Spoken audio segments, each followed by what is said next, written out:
France's iconic Notre Dame Cathedral is reopening its doors on Saturday for the first time since a devastating fire nearly destroyed the 861-year-old landmark in 2019.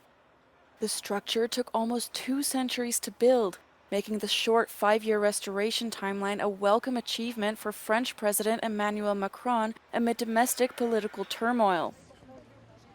1,500 guests are attending Saturday's opening ceremony, including U.S. President-elect Donald Trump, Ukrainian President Volodymyr Zelensky, and Britain's Prince William. Public viewing areas along the Seine's southern bank will accommodate 40,000 spectators, who can follow the celebrations on large screens. Security will be tight all through the weekend, echoing measures taken during the Paris Olympics earlier this year.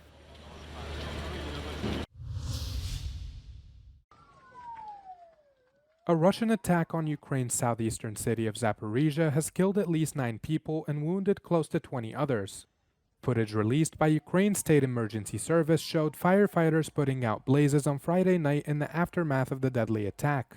Authorities say the attacks targeted a service station which was destroyed and caused damage to several nearby homes, businesses, and vehicles on the street.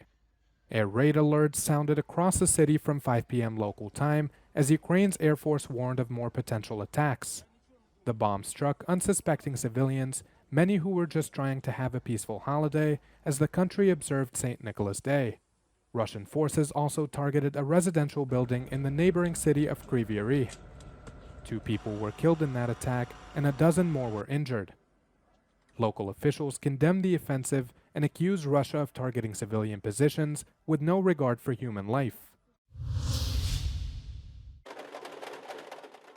Police in Georgia have used water cannon and tear gas to break up mass protests sparked by the government's decision to suspend negotiations on joining the European Union. More than 400 protesters, including opposition leaders and activists, have been detained and more than 100 people treated for injuries. The ruling Georgian Dream retained control of parliament in the disputed 26th of October election, a vote widely seen as a referendum on Georgia's EU aspirations.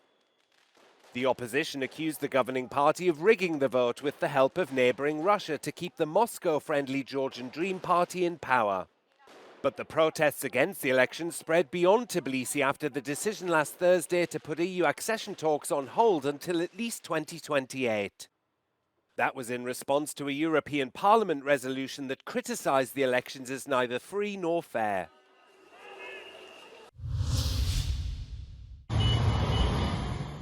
Insurgents in Syria led by the Hayat Tahrir al-Sham group are advancing on Homs as they make their way towards Damascus in a bid to overthrow President Bashar al-Assad. HTS has seized 2 towns on the outskirts of Homs, the latest in a lightning advance over the past week, which has seen them take Aleppo and Hama in the face of little resistance by government forces.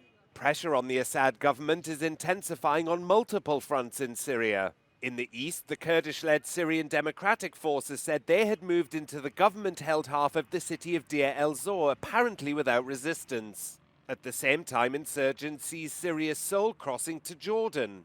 After years of largely being bottled up in the northwest, the rebels burst out a week ago and have been advancing ever since. The sudden offensive has flipped the tables on a long-entrenched stalemate in Syria's nearly 14-year-old civil war.